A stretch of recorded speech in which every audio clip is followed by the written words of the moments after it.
Morning wood to you all. Morning, Wood. Cheers. I'm going to piss off Bobby today. Yay.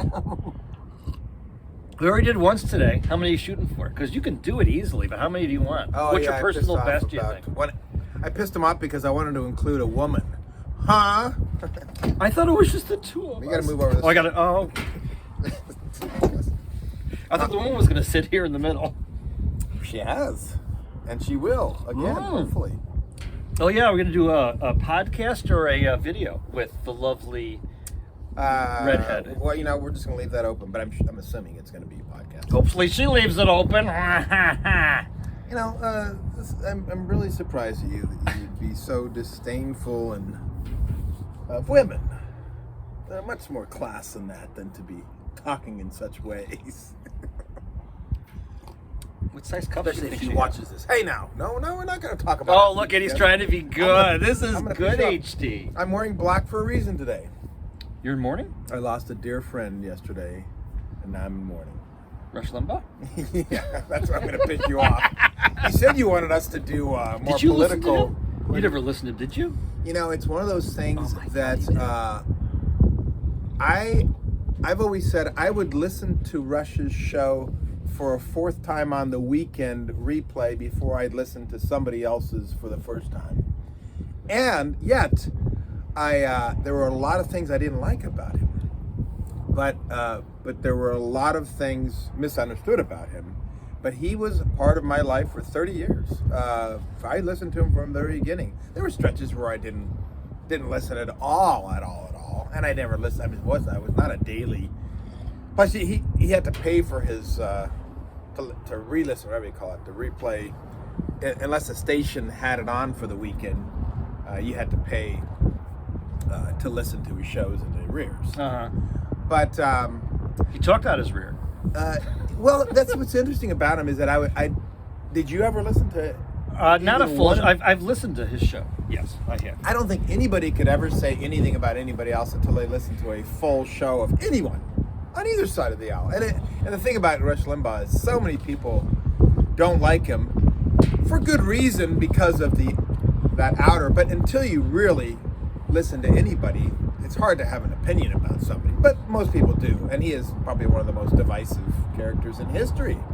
As well as... Well, he created the current situation we're in. One of the most powerful men ever in history. I mean, there's no denying his success and his effect on the radio business and politics and a lot of things. All for the bad, in my opinion. He can never eulogize him. I will eulogize him my own way. I said we have a little political discussion. I can certainly name all of the reasons why I did and didn't like him. Yes. And I probably don't have a full list. Yeah, I know. But I can work on it. I was going to say, it's probably so long it would go beyond our 4 minutes for you. But I truly believe that he was sincere and had a big heart, and he put on that act. Yeah. And okay. Because he's dead. We can go with that. Yeah. Here's the thing that I think is funny about people that don't like somebody that dies, and then I need more coffee for this. And then just pile on, because I really can't think of a time where I would go to the vitriolic level that people do when somebody dies, no matter how much I despise them. I don't relish the idea of dancing on someone's grave, and yet he's a character that millions of people that claim they're tolerant and are about everybody and decry the fact that he's intolerant will be intolerant about his death and go to that level, and that's sad. Well, you're making all this up just like he used to do. No, I'm not making it up. Are you kidding? Millions of people have. Have you seen? I don't know where. When you go to a different news service, I go to. Yeah, Twitter, I saw a bunch of articles on New York Times about his death and basically how he basically created the current political culture. I mean, he was the. And in every one of those articles, I read a ton of them. Every one of them, there was a knife in. I didn't see it. I don't know what you consider a knife. Well, yeah. And I don't know what you're reading or where. But trust me. We can go there. Why not go there? Let's go there. Oh, because I think it would take a long time. We're trying to be more, in every paragraph there, because as a writer, you should know that there's ways of subtly knifing somebody without just saying the facts. Using words like conspiratorial, which is a subjective word. I could make arguments for it, but I don't think an article should write this conspiratorial talk show host Rush Limbaugh. That's putting in a subjective element. Yeah, you're right. If that's the lead, but again, what is real journalism? What are you reading? I mean, who's writing it? Is it someone who actually is a journalist? New York Times, Washington Post. You're going to claim is real. New York Times. I didn't see that kind of stuff there. I'm reading regular articles. I know. News articles that, they talk about what he created. New York Times. I think it was New York That's Times. what I'm reading. It's New York used a Times. photo of him from 20 years ago. Huge fat. He lost a ton of weight. I mean, that was inspirational in of itself, is that the guy did actually become relatively fit. And yet you'll see the photos of him when he was a big fat. What is that? Al Franken that said he wrote a book called Rush Limbaugh is a Big Fat Loser or something like that.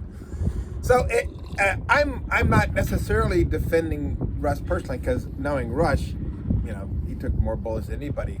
I'm talking about it in more of a general basis, that in terms of journalism, all the elements they get in there to sway us, it's not objective journalism anymore. If it ever was. Well, first of all, yes, journalism is changing. It is becoming more personality oriented. There is more of the journalist, in some cases, injecting their own belief system. But overall, I just don't want, journalism, how else are we going to find out what's going on in the world? That is a whole topic, my brother. And now we're in social media. It's like it's personality journalism. I but there is still, I believe there is still. I don't know how to. But you're making it from an assumption. You're already stating that the big sources are the sources. No, I'm not. See, and so, again, you're taking my word. No, I did not say that. I'm saying there are places where people, I could name my sources, and you would disagree with my sources. I know for one thing, I will never go to TV or radio for any news. I will go there for pundits. Well, I don't like pundits, but if I want, I will go there for opinion, but I won't go there for news, because it's tarnished by... Wait, but you can't just gloss over the answer to my question. You said there are places you can go. No, I didn't say that. I said that, you need news. You need journalism. And you said, quote unquote, there are places. Well, I do think, I think New York Times, I consider that a pretty reputable source. Is it changing? Yes. Is it changing as much as the Washington Post? No. I used to subscribe to the Washington Post, and I stopped because they were going more that route. So that was you just proved my own point, which I'm going to completely disagree with you that the New York Times is that. And so I don't think there are any sources. Well, and that's kind of where things are right now. It's like you disagree, I disagree, and that's kind of where the world is. I love that. I want us to do more shows where we can truly disagree and still hug the hell out of each other afterwards on camera, because I think that'll raise our viewership. It might change the focus of our show. Guy on guy bromance porn. Yeah. Well, the next TMS, they are gay. Anyway, you can. I'm gonna finish up this one. So you say your thing about Rush. I'm gonna give you the opportunity to say whatever you want, or nothing at all. I'm not gonna say. I'm gonna finish up. May he rest in peace. He didn't seem to have much peace when he was alive. But, may he rest in peace now. There are a few people that tear me up. My dog, my parents, when they died, and Rush was one that I teared up for yesterday. Wow. And it's weird because you think you know someone. Yeah, I know. Well, you do. When you go to sleep with somebody every night, listening to them. No, it wasn't every night, but he was a major part of my upbringing. Again, disagreeing with probably 30%, only about 70%, but there was enough of the 70% where I felt the loss, and thanks for all the memories. All right, I'm not missing you, but I hope you're in a good place. I was supposed to get the last I word. hope you're in a good place. All right, we'll leave it at that. I'm sorry. Morning, okay. No, go ahead. I didn't mean to. I just. No. It's cool. The way it ended was fine. We can even edit it at the outside. Because you don't need to apologize for anything you say. Really? Can you put that in writing? Hey, Rush would say that over and over. Yeah. Hey, seriously, never disavowed anybody the right to speak. Good for him. How Okay. much you hate what they say. Well, I think that is something we should all celebrate. Yeah. And I will end on that. All right. Bye.